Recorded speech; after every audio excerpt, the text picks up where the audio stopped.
इंद्रप्रस्थ नहीं दूंगा तो नहीं दूंगा।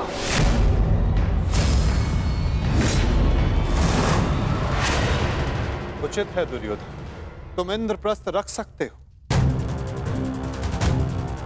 उसकी सेना भी रख लो, अस्त्र शस्त्र रख लो, लाखों गाय अश्व, उसकी प्रजा भी रख लो, कोटि कोटि धन संपत्ति, जो कुछ भी पांडवों ने अपने परिश्रम से अर्जित किया था वो सब रख लो दुर्योधन।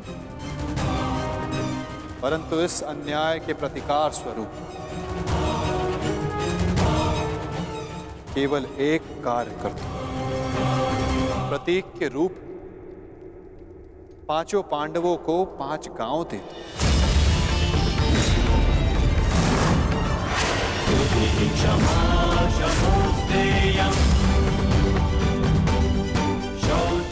इतना तो दे ही सकते हो दुर्योधन। 5 पांडव वहां सुख से निवास करें और कुछ नहीं चाहेंगे। इस युद्ध को टालने के लिए केवल 5 गांव देना स्वीकार है तुम्हें?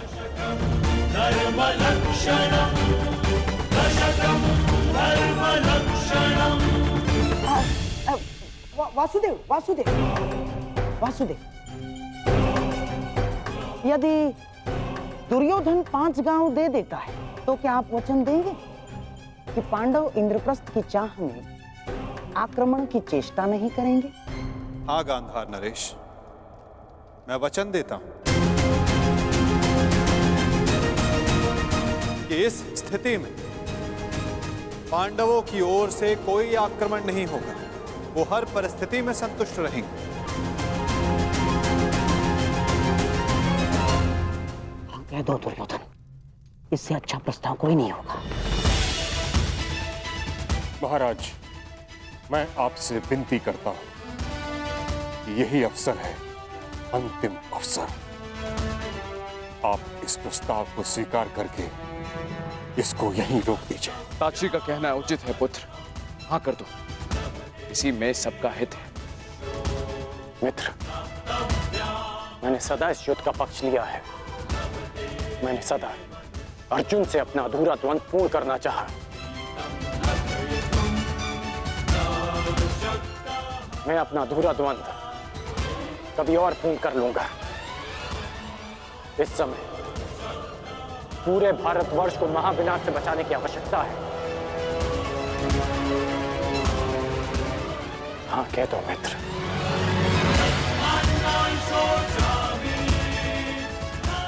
तुमने तो एक अनजान का मान रखने के लिए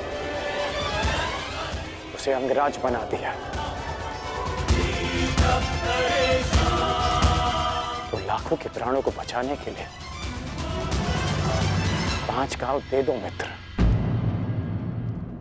देख रहे हैं वासुदेव, मेरे मित्र अंगराज मेरे साथ है।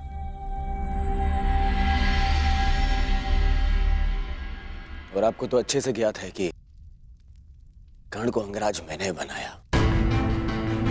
उसे वो दिया है मैंने जो पांडव नहीं दे पाए, ना पांडव ना पितामह। और ये मेरा वचन है, यदि मेरा मित्र मुझसे प्राण भी मांगेगा तो वो भी मैं प्रसन्नता से दे दूंगा।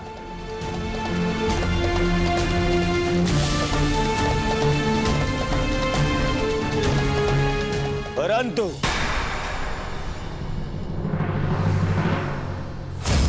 ऐसा सोचना भी मत कि मैं उन पांडवों को कुछ भी देने वाला हूं।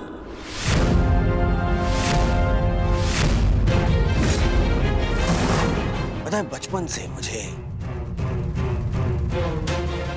यही आभास कराया गया है कि मेरा किसी भी वस्तु में कोई अधिकार नहीं, ना अपने पिता के राज्य पर, ना सिंहासन पर। जो भी मिले या तो दे दो या उन पांडवों के साथ में बांट लो।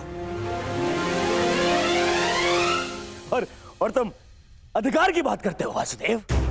तो बताओ मुझे, मेरा अधिकार उन पांडवों ने मुझे कब दिया? कब? गुरु का प्रेम, महामहिम का वात्सल्य किसी को मिला तो वो उन पांडवों को, मुझे नहीं। मेरे पिता के राजा होने पर, युवराज पद पर किसी का अधिकार था तो वो मेरा था, परंतु मुझे नहीं मिला। वो मिला उस युधिष्ठिर को। दुर्योधन की बात तर्कसम्मत है वासुदेव। युवराज राजा का पुत्र ही बनता है और यही नीति है। आप तो कभी वास्तविक राजा थे ही नहीं महाराज। आप तो आज भी हस्तिनापुर के केवल कार्यकारी नरेश। आपका राज्य अभिषेक भी नहीं हुआ। और रही बात नीति की, तो कुल वधू का वस्त्र हरण, उसका अपमान कहां की नीति है? पांडवों का पक्ष लेना बंद करो ग्वाले। मैंने उस द्रौपदी को धर्म पूर्वक द्यूत में जीतकर उसे अपनी दासी बनाया। उसका वस्त्र हरण करना मेरा अधिकार था, क्योंकि जो दासी अपने स्वामी की आज्ञा का पालन ना करे वो दंड की अधिकारिणी होती है। नारी केवल सम्मान की अधिकारिणी है दुर्योधन।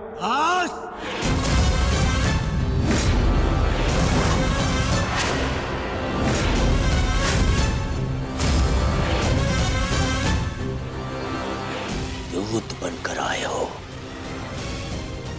अपना संदेश दे चुके हो। अब मेरा निर्णय सुनो। मैं उन पांडवों को 5 गांव तो क्या, एक सुई की नोक बराबर धरा भी नहीं दूंगा।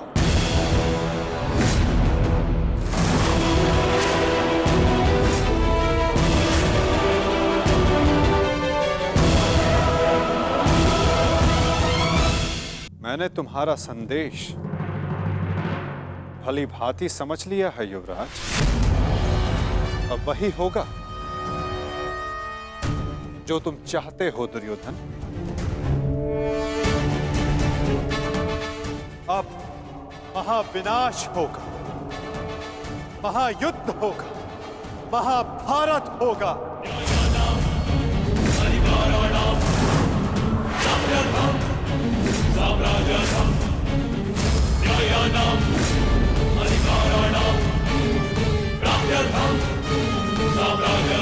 प्रणिपात।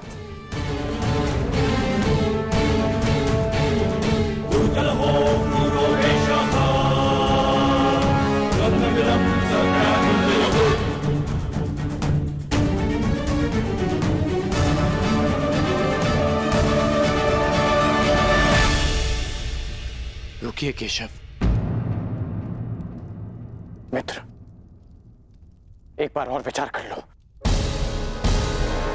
अरे मित्र, राजा बलि की कथा स्मरण है तुम्हें?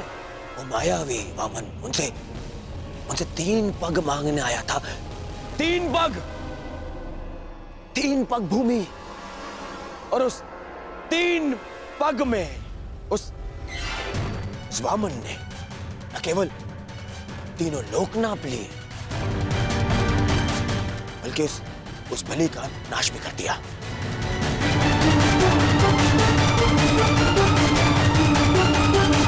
अरे इस छलिया को 5 गांव दे दूंगा तो यह हस्तिनापुर का अस्तित्व ही मिटा देगा।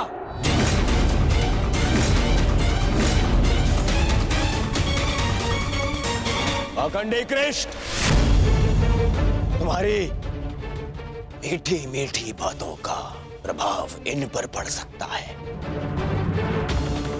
दुर्योधन पर नहीं। तो फिर मैं प्रस्थान करता हूं।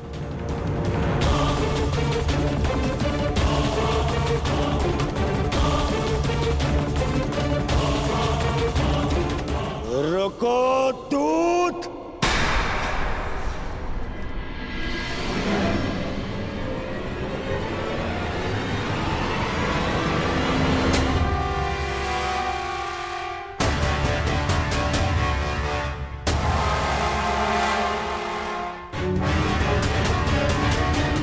मैंने तुम्हें जाने की आज्ञा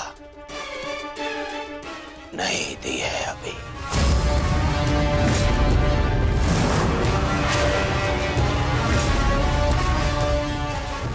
सब तुम्हारी माया से भयभीत हैं कृष्ण। आज मैं अपनी प्रजा और अपनी सेना के मन से तेरा भय मिटा दूंगा कृष्ण।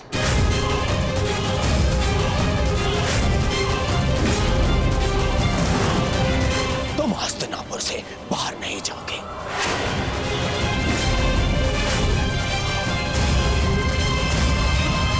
मैं धृतराष्ट्र पुत्र दुर्योधन तुम्हें अभी और इसी क्षण बंदी बनाता हूं वासुदेव।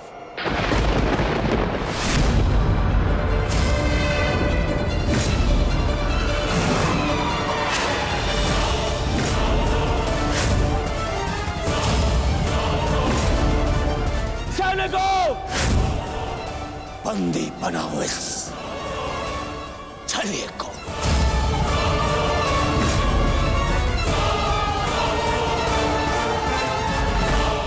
अपने पुत्र को सीमा में रहने का अर्थ सिखाइए महाराज। ये अनर्थ करने जा रहा है। महामहिम बिल्कुल ठीक कह रहे हैं महाराज।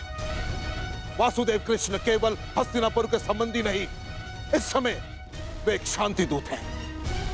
और इस बात का स्मरण रहे महाराज, एक शांति दूत के साथ इस तरह का व्यवहार उचित नहीं है। आचार्य ठीक कह रहे हैं पुत्र, ऐसा अनर्थ मत करो। रावण ने भी यही मूर्खता की थी।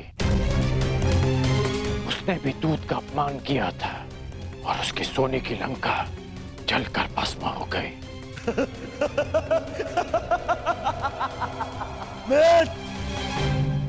रावण मूर्ख था जो सामान्य रस्सी से हनुमान को बांधने चला था, परंतु मैंने इस विशेष दूत के लिए एक विशेष धातु की श्रृंखला बनवाई है।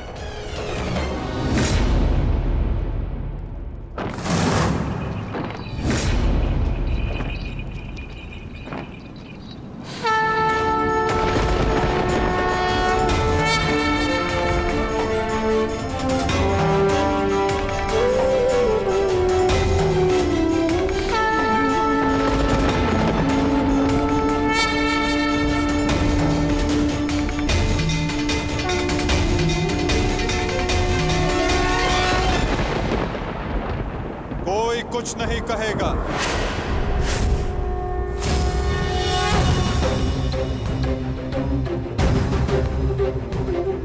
मेरा आप सबसे निवेदन है कि मेरे और दुर्योधन के मध्य में ना आए और साक्षी बने इस क्षण की।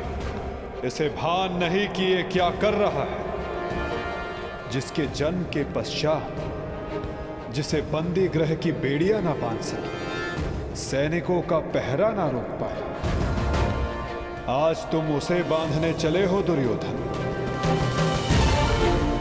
सामर्थ्य है तुम में तो बढ़ो आगे,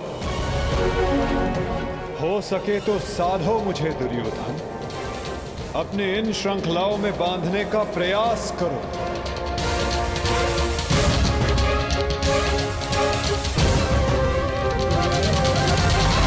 सके तो साधो मुझे दुर्योधन। अपने इन श्रृंखलाओं में बांधने का प्रयास करो।